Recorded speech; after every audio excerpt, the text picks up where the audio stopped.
한국과 일본의 국교 정상화가 이뤄진 지 내일로 정확히 50년을 맞습니다. 이런 가운데 북한 김정은의 9월 방중설까지 나오면서 동북아 정세는 더욱 복잡해질 것으로 예상이 됩니다. 중국 동화대 우수근 교수 모시고 자세한 얘기 들어보겠습니다. 어서 오십시오. 안녕하십니까? 네.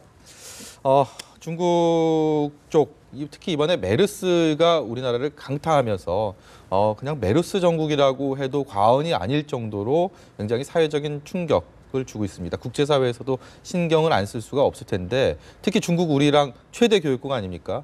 한국의 그 메르스 사태를 바라보는 중국 내 시각 좀 어떻습니까? 참 유감스럽습니다. 그 메르스가 발병하기 전에는 그 동경과 네. 벤치마킹의 대상의 아주 상당히 좋은 이미지였죠. 예. 그런데 메르스 이후에는 실망, 그리고 메르스를 제대로 잡지 못한다는 측면에서의 우려와 같은 시각을 바뀌었는데, 네. 그래서 예를 들면은 뭐 선진적인 한국이다. 네. 특히 의료 분야만 하더라도 이제는 의료 분야를 개방하려는 중국의 추세에 맞춰서 한국의 좋은 의료 시스템 병원을 추천해달라, 한중 합작병원을 만들고 싶다라는 연락도 많았습니다. 네. 그런데 그 모든 것이 다 타격을 받게 된 것이죠. 너무나 안타깝습니다. 아무래도 지금 한국에 대한 감정들이 뭐 이번 메르스 사태 어느 정도 또 영향을 미칠 수밖에 없을 것 같아요. 실제로 좀 그런 분위기가 좀 있나요? 그렇습니다.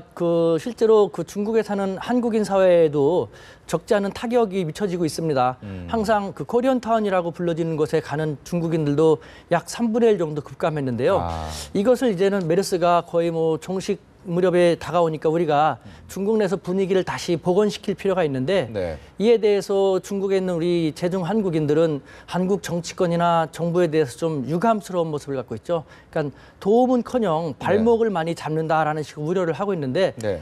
관광을 다시 복원시킬 필요가 있습니다. 그러면은 적극적으로 오라고 노력해도 쉽지 않을 판인데, 네. 예를 들면은 강원도의 경우 겨우 무비자가 됐습니다. 네. 그래서 더 많은 사람들이 강원도에 갈 수 있도록, 강원도를 잘 모르니까 예를 들면 강원도 중국인의 힐링 성지라는 식으로 중국에 있는 사람들은 많이 노력을 합니다. 예. 그런데 우리 정치권을 보십시오. 강원도로 무비자를 만들어서 가게 하면은 좋은데 무비자의 조건을 만들었습니다. 네. 그 조건이라는 것이 강원도에서 무비자로 들어오면 반드시 제주도를 거쳐서 가야 된다. 제주도까지 가야 되는 것. 중국 사람들이 아니 미국도 일본도 비자를 면제해 주면서 많이 우리 유호커를 요청하고 있는데, 네. 한국은 왜 이렇게 아직도 그러냐. 우리가 왜 제주도까지 반드시 가야 되느냐. 우리 정부나 정치권 다시 한번 생각할 필요가 있다고 생각되지 네. 않습니까? 좀 교수님의 지적이 참 일리가 있고 와닿는데 어떻게 안에서 받아들이실지 좀 봐야 될 것 같습니다.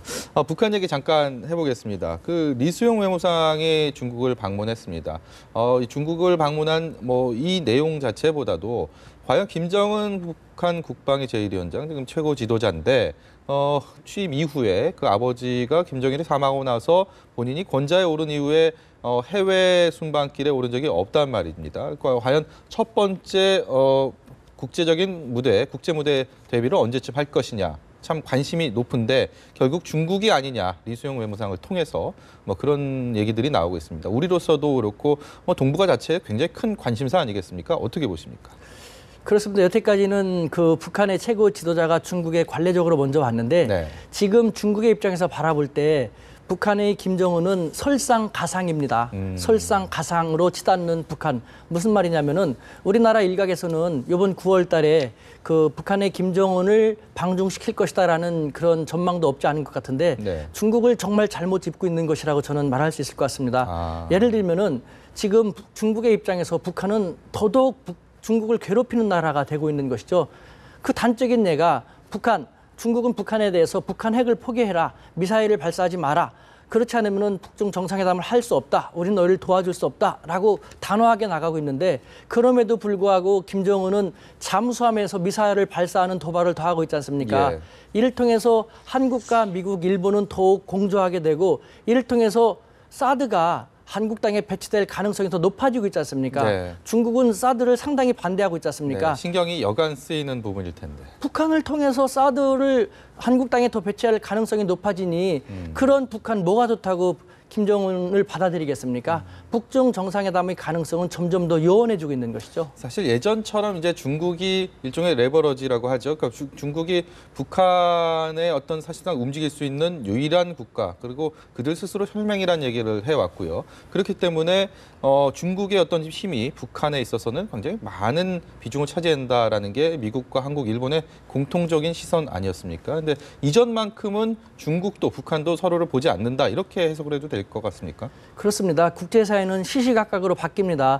그런데 우리는 아직도 그 서울에서 KTX 타면 부산까지 2시간도 안 걸리고 그 광주까지도 2시간 좀 넘게 걸립니다. 네. 근데 서울에서 비행기 타고 중국의 주요 도시 북경 상하이까지는 1시간 30-40분이면 갑니다. 그렇죠. 더 가까운 거리에 있는 중국을 우리는 제대로 파악하지 못하고 있거든요. 네. 중국과 북한 관계는 이미 시진핑 주석의 전임인 후진타오 주석 때도 거의 파탄 지경에 이르렀고 네. 다만 후진타오 주석은 강경한 입장을 취하지 않고 그냥 유연한 자세를 많이 취했습니다. 하지만 시진핑 주석은 상당히 단호한 그런 분이거든요. 네. 시진핑 주석이 등극하면서부터 김정은에 대해서 자세가 바뀌지 않으면은 북한은 20세기 중북 관계, 북중 관계를 생각해서는 안 된다. 더 이상 오판하지 않도록 보여주겠다라고 하면서 일관된 정책을 펴오고 있거든요. 네. 그런데 북한은 아직도 그 중국에 대해서 이렇게 찔러보고 저렇게 찔러보고 하고 있습니다. 그걸 갖다가 중국은 점점 더 거리가 멀어지고 있는데 우리 사회에서는 아직도 제대로 바라보지 못하고 북중 관계는 다시 혈맹이 될 것이다. 다시 과거로 돌아갈 것이다. 중국은 그래도 북한이다라고 정말 철진한 얘기를 하고 있는데 중국의 입장에서 바라볼 때는 한국의 외교가 제대로 가고 있는지 안타깝게 비춰질 수 있는 대목이죠. 지금 중국 전문가시고 중국에서 직접 또 대학에서 강의를 하고 계시니까 여쭤보겠습니다. 앞서서 저희가 한일 관계 그 국교 정상화가 된 지가 이제 내일이면 50주년이다, 이런 소식도 전해드렸는데 그동안에 현 정부 출범 이후에 특히 한일 관계가 거의 파탄에 파탄을 거듭했고 실제로 정상회담 한번 이루어지지 않고 냉기류가 흐르지 않았습니까? 그야말로 한국과 일본이 가깝고도 먼 나라가 돼버렸는데 그동안에 사실 중국 입장에서는 한일 관계가 이렇게 삐거덕대는 것을 팔짱 끼고 보면서 나름 좀 좋아하지 않았을까, 이런 생각을 해봤습니다. 근데 한일 관계의 모처럼 접점이 좀 찾아지고 있는 그런 분위기를 중국 내에서는 어떻게 보고 있을까요? 중국은 지금 그 한일 간의 예사롭지 않은 움직임에 대해서, 개선의 움직임에 대해서 예의주시하고 있죠. 네. 그도 그럴 수밖에 없는 것이 중국 국익의 입장에서 바라볼 때 한일 관계가 좋아지면 표면적으로는 좋다고 합니다만 외교라는 것이, 말하는 것이 그대로 다 믿어서는 안 되지 않습니까? 네. 중국의 입장에서는 그 한국을 중국 편에 붙잡아 두기 위해서 상당히 많이 공을 들여왔습니다. 그리고 일본은 중국을 적대시하고 있다고 중국은 생각하는데 네. 그 미국 편에 붙어 있지 않습니까? 네. 그런데 이제 한국과 일본의 관계가 개선된다면은 중국 쪽에 더 가까이 있었다고 생각했던 한국이 미국 쪽이나 혹은 일본 쪽으로 더 옮겨갈 수도 있지 않습니까? 예. 중국은 그거에 대해서 우려하는 시각도 없지가 않은 것이죠. 네. 여태까지 공든 한국이 한일 관계를 개선하면서 어떠한 자세를 취할 것인지 정말 촉각을 곤두세우고 바라보고 있습니다. 자, 우리 외교도 굉장히 힘들 것 같습니다. 어떤 면에서 그런 생각이 들었냐면 특히 한중 관계는 현 정부 들어서 굉장히 가깝고 전략적 동반자 관계를 더욱 공고히 쌓아오지 않았습니까? 그런 상황에서 또 한일 관계가 파탄 지경에서 다시 또 어느 정도의 접점을 찾아가고 개선점을 보이고 있는 이 상황에서 중국의 시선 그리고 미국의 시선, 한반도를 둘러싼 두 양대 G2의 그런 시선 아래서 한국이 어떤 식의 균형 잡힌 외교를 하느냐, 굉장히 중요한 포인트일 텐데 교수님께서는 어떤 해석을 하십니까? 저는요, 그 외교 문제에 대해서 우리가 어렵게만 생각하는데 쉽지는 않습니다. 하지만 우리 사회가 생각하는 것만큼 어렵지 않거든요. 네. 문제는 외교 당사국들을 제대로 파악하지 못해서 그렇다고 생각이 되는데 네. 그런 관점에서 제가 상당히 안타깝게 생각하는 외교 관련 표현 중에 하나가 고래 싸움에 새우등 터진다. 네. 샌드위치 외교라는 것인데 예. 우리 자기 비하가 상당히 심한 것이죠. 우리 외교 당국은. 20세기 6.25 직후에 우리는 약소국 채빈국이었습니다. 네. G1, G2 미국과 일본, 중국은 우리를 거들떠보지도 않았기 때문에 약소국 많고 고래 싸움에 새우등 터지듯 했습니다. 하지만 우리 모두가 열심히 노력했고 지금 우리는 중견 강국입니다. G1 미국도 G2 중국도 서로 자기 곁에 우리를 더 붙여두기 위해서 공을 들이고 있지 않습니까? 네. 그럼에도 불구하고 우리만 아직도 새우등 터진다고 자기 비하하고 있거든요. 네. 미국과 중국이 국제사회에서 달라진 우리의 위상을 알고 우리를 그만큼 더 가까이 두기 위해서 공들이는 것을 우리만 모르는 것이죠. 저는 이 모든 것을 고려할 때 21세기 우리에게 필요한 것은 스마트한 민첩한 돌고래 외교가 필요하다는 것이죠. 돌고래는 고래보다는 덩치가 작습니다. 현실적으로 작다는 걸 인정을 해요. 하지만 돌고래는 민첩하고 스마트합니다. 그렇기 때문에 덩치가 큰 고래한테 잡혀 먹히지 않고 돌고래와 고래의 공존, 윈윈을 주도할 수 있지 않습니까? 마찬가지입니다. 지화한 지투가 한국을 원하고 있습니다. 네. 그렇다면 우리가 과거 비하적인 자기 비하적인 생각에서 벗어나가지고 21세기 돌고래 외교에 적합하게끔 미국과 중국 그리고 일본하고도 관계가 개선돼야 되지 않습니까? 네.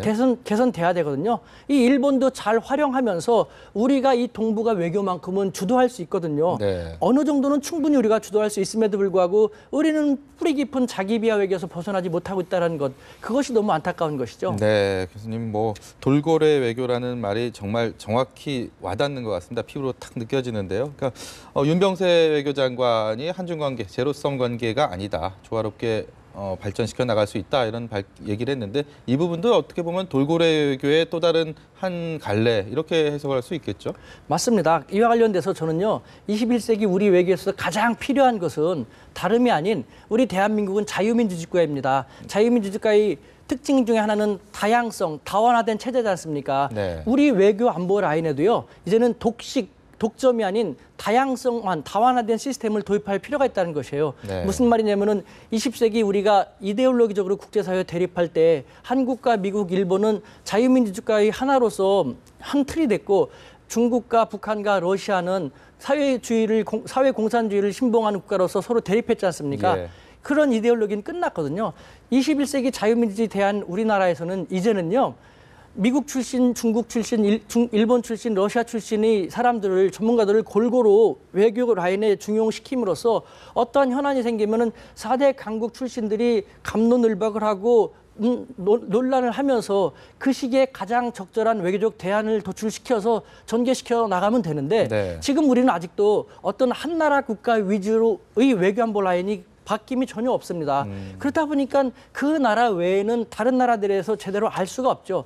다른 나라들에서도 그 나라의 관점을 토대로 바라보니까 자꾸 얽히고 설키게 되지 않습니까? 네. 그렇기 때문에 21세기 우리 대한민국은요 이미 늦었습니다. 하지만 더 늦기 전에 어떤 한 나라에 의한 한 나라 출신이 전문가들에 의한 혹은 외교관들에 의한 독점 체제가 아니라 4대 강국 출신이 외교관 혹은 전문가들이 골고루 중용돼서 우리 당시의 최대의 국익이 무엇인지를 논할 수 있게끔 그런 자유민주주의 다양성, 다원화된 체제를 도입할 필요가 있습니다. 교수님 말씀 특정 국가에 대한 일종의 라인이 독식하지 않고 국익에 걸맞는 다양한 외교 라인들이 보진돼서 우리 외교를 펼쳐나가야 된다. 주체적으로 펼쳐나가야 된다. 뭐 이런 말씀 정도로 듣겠습니다.